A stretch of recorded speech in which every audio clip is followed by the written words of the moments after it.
In the 1990s, Manchester's nightlife was a pulsating epicenter of music, culture, and, at times, chaos. The city earned the moniker Madchester, reflecting its vibrant club scene. Central to this era were iconic venues like Hacienda, Sankey's, and the Boardwalk, each playing a pivotal role in shaping the city's nocturnal landscape. Opened in 1982 by Factory Records and New Order, the Hacienda became synonymous with Manchester's music revolution.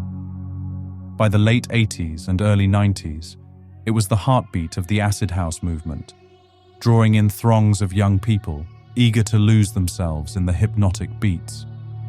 However, the club's popularity also meant lots of cash and high stakes. Drug dealers and gangs began to infiltrate the scene, leading to increased violence and police scrutiny.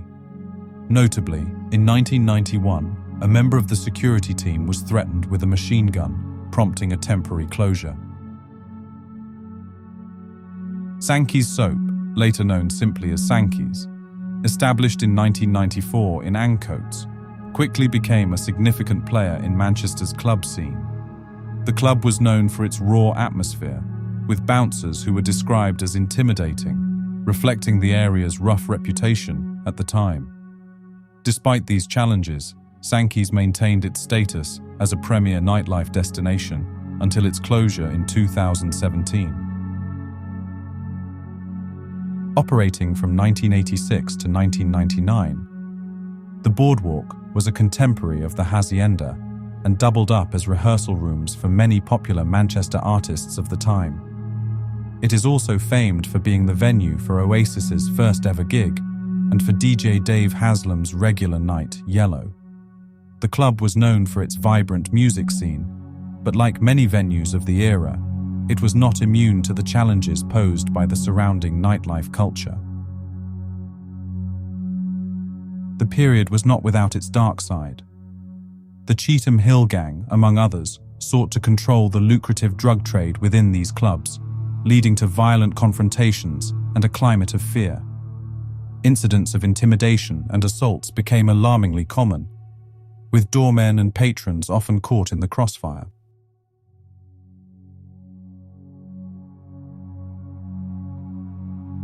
In the 1990s, Manchester's nightlife was dominated by powerful security firms. At the forefront of this control were the Noonan family and other local gangs. The Noonan brothers, Desmond, known as Desi, Dominic, and Damien, emerged from Manchester's estates to become central figures in the city's security scene. Beginning as doormen in the early 1980s, their reputation for intimidation and violence helped them to monopolize nightclub security. By the late 80s, it was estimated that they controlled up to 80% of Manchester's club doors, effectively granting them dominion over entry and control. The Noonans' rise was marked by violent confrontations with rival gangs. A significant turning point was the 1991 murder of Anthony White Tony Johnson, leader of the Cheetham Hill Gang. Desmond Noonan was charged with Johnson's murder, but later acquitted. Beyond nightclub security, the Noonans were implicated in other criminal activities, including armed robbery, police assault, and fraud. By the end of the 1990s, they were said to be linked to multiple Gangland murders and dozens of robberies, allegedly amassing over £8 million from their operations. Paul Massey, a notorious figure in Salford's underworld, established several security companies during this period. Through these enterprises, he and his associates, including Damien Noonan, gained control over the doors of numerous Manchester area nightclubs, effectively overseeing the city's nightlife and the associated drug trade. Paul Doyle was also deeply entrenched in the city's criminal activities. Initially, Doyle and Massey shared a mutual respect, both having reputations as feared enforcers. However, as the competition for dominance over nightclub security intensified, their alliance deteriorated.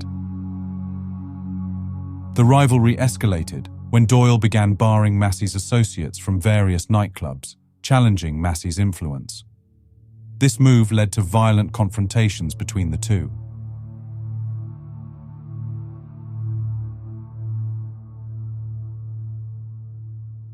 Manchester's nightlife turned into a battleground for control over club security. Two figures emerged from Salford's underworld during this period: Paul One Punch Doyle and Paul Massey, known as Mr. Big. Both had fearsome reputations, but their alliance fractured as they vied for dominance in the city's club scene. Paul Doyle earned his nickname One Punch after reportedly knocking out 5 men in quick succession during an altercation at Pip's nightclub in Manchester. This incident, witnessed by Massey, solidified Doyle's fearsome reputation. Both men had histories rooted in Salford's Catholic reform schools and had established themselves as formidable figures in Manchester's criminal landscape. By 1993, Manchester's club scene was booming, and the doors were highly contested. These positions were gateways to the profitable drug markets within clubs. Doyle and Massey, once allies, found themselves on opposing sides. Things came to a head after Doyle took over the door of Eccles pub, the Inn of Good Hope, with instructions to bar Massey's firm. Within a few days, he and fellow bouncer Graham Boardman, who was later rumoured to have been murdered by drug barons in Spain, took on a skinhead gang called the Ugly Firm, who were friendly with Massey. Doyle recalled the incident. As they were leaving, one guy got in Doyle's face. Sensing trouble, Doyle immediately launched into him. The rest of the gang rushed back in, but Graham Boardman held the door, tearing through about 10 of the lads with a barrage of punches. The exact origins of their dispute are complex, but tensions escalated when Doyle began barring Massey's associates from various nightclubs. Doyle's actions effectively positioned him against multiple factions, leading him to remark, "Really, the Manchester door wars was everybody against me." Both Doyle and Massey continued their involvement in criminal activities beyond the door wars, with Massey being fatally shot in 2015.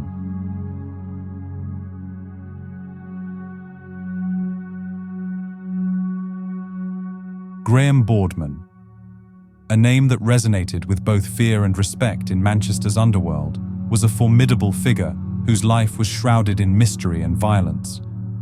Known for his exceptional fighting skills and ruthless demeanour, Boardman's disappearance and presumed murder remain subjects of intrigue and speculation. Hailing from Earlham, an upscale suburb of Salford, Boardman was a natural athlete with a keen interest in sports and martial arts. Boardman's reputation as one of Manchester's most lethal doormen was solidified through his partnership with Paul One Punch Doyle. The duo controlled security at various clubs and pubs across Manchester, Salford and Bolton, often engaging in violent confrontations to maintain control. Beyond nightclub security, Boardman was said to have ventured into the drug trade, establishing connections with European criminal figures. Their operations expanded, leading to significant profits and increased notoriety. However, the high-risk nature of the drug trade also attracted dangerous enemies. In the early 2000s, Boardman vanished under mysterious circumstances. It has since been claimed that his disappearance followed a dispute over a missing shipment of cannabis involving Yugoslavian gangsters and a notorious crime lord from Europe known as the Bits and Pieces Killer. While his body was never recovered, it is widely believed that Boardman met a gruesome end over a suspected double cross. Despite the lack of concrete evidence surrounding his demise, Boardman's legacy endures in Manchester's criminal folklore.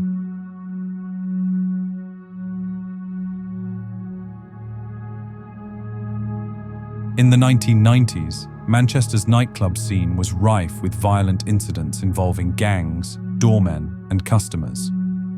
The Cheetham Hill Gang, a dominant force in the city's underworld, frequently clashed with rival factions and security personnel, over control of the lucrative drug trade within nightclubs. Their rivalry with gangs from Moss Side often spilled into city centre bars and clubs, leading to violent incidents. One incident happened at Sankey's. A rival gangster from Moss Side was stabbed in the head. In another incident, two leading gangsters from Rusholme were stabbed in the neck outside the Music Box Club. Doormen at clubs such as the ISO Bar, Piccadilly 21s, the Hacienda, Saturdays, the Gallery, and Club Havana were also attacked. In January 1991, shots were fired in the Hacienda's foyer. Days later, a young man was turned away at the door. He later came back with an Uzi and flashed it at a doorman. The decision was taken to close the club not long after. A short-lived relaunch followed a few months later, but there was a violent incident on the 22nd of June where 6 door staff were stabbed. A gang had managed to evade the new metal detector. 10 people were arrested. In August 1991, Moss Side's Doddington were spotted down the front of a gig at the International 2. Cheetham Hill entered the venue from the back and attempted to shoot them over the heads of the crowd. Doddington returned fire, leading to panic and chaos.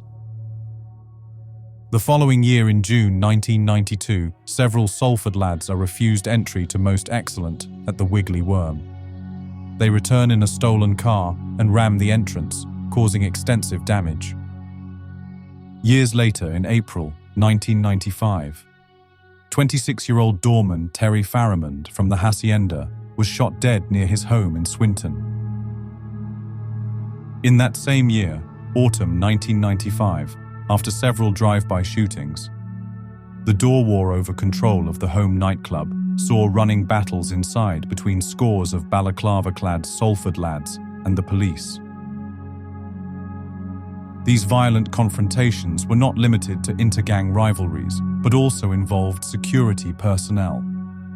Doormen, responsible for maintaining order, often found themselves targeted by gang members. The Cheetham Hill gang's aggressive tactics included forcing their way into bars and nightclubs to sell drugs openly while intimidating staff and customers. This led to physical clashes with many of Manchester's doormen and club owners. The violence associated with these nightclub clashes sometimes led to high-profile murder cases. Anthony "White Tony" Johnson, a prominent member of the Cheetham Hill gang, was gunned down in 1991.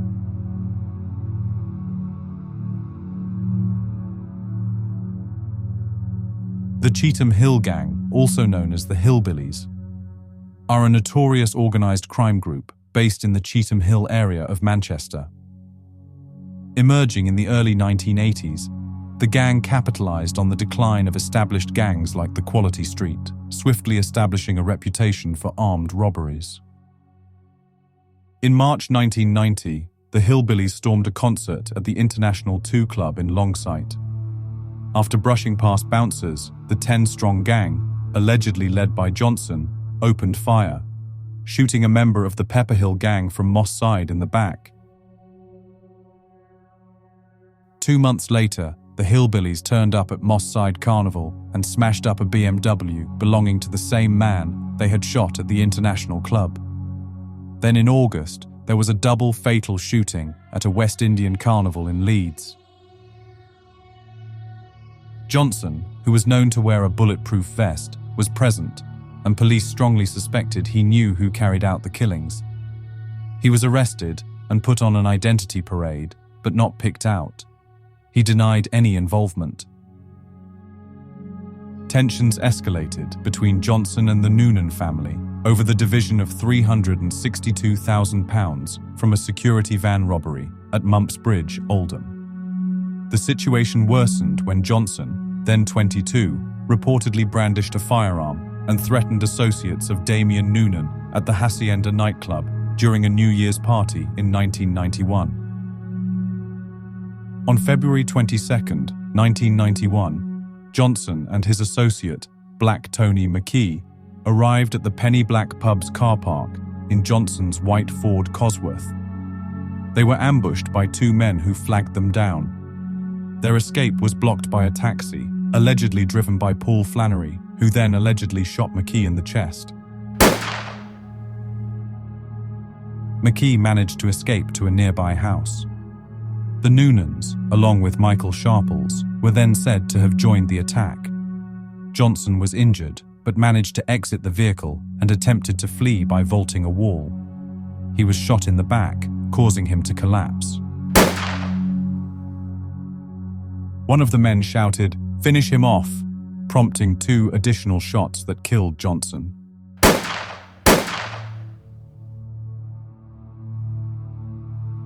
The Penny Black pub, partly owned by Derek Noonan, was closed and torched shortly after the incident. The Noonan brothers were arrested and faced trial twice for Johnson's murder. The first trial in 1992 collapsed, and the second in 1993 concluded with their acquittal, leaving the murder officially unsolved. Johnson's funeral was attended by over 200 people, with a 30-car motorcade to Southern Cemetery on Barlow Moor Road.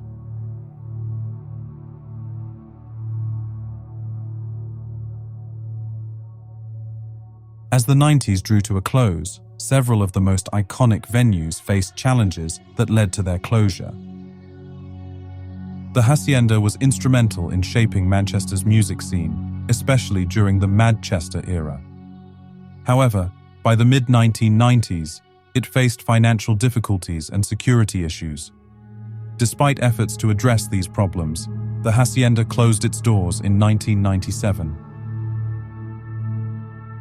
Sankey's quickly became a cornerstone of Manchester's dance music scene. Despite its popularity, Sankey's faced financial difficulties and closed in 1998. It reopened in 2000 under new management and continued to operate until its final closure in 2017, when the building was sold to be converted into apartments. The Boardwalk, known for hosting early gigs of bands like Oasis, was a significant venue in Manchester's live music scene. However, it closed its doors in 1999, marking the end of an era for many local musicians and fans. As of December 2024, Dominic Noonan remains incarcerated, serving his combined sentences for the various crimes he committed over his criminal career. Damian Noonan died in a motorcycle accident in the Dominican Republic in 2003, whilst Desmond "Desi" Noonan was murdered in March 2005, found stabbed to death in Chorlton. Paul Massey was assassinated outside his home in Salford in July 2015. Paul One Punch Doyle, a prominent figure in Manchester's Door Wars, was released from prison in 2022 after serving a 16-year sentence. He authored his life story titled "Surviving the Madness." In the end, few of Manchester's most notorious underworld figures escaped unscathed. Their pursuits of power and influence often led to imprisonment or untimely deaths. The closures of the old clubs marked the end of a significant chapter in Manchester's cultural history. While new venues have since emerged, the legacy of these iconic clubs continues to influence the city's nightlife. For more raw and real crime stories, hit the like button and subscribe. Until the next episode, stay alert and stay safe.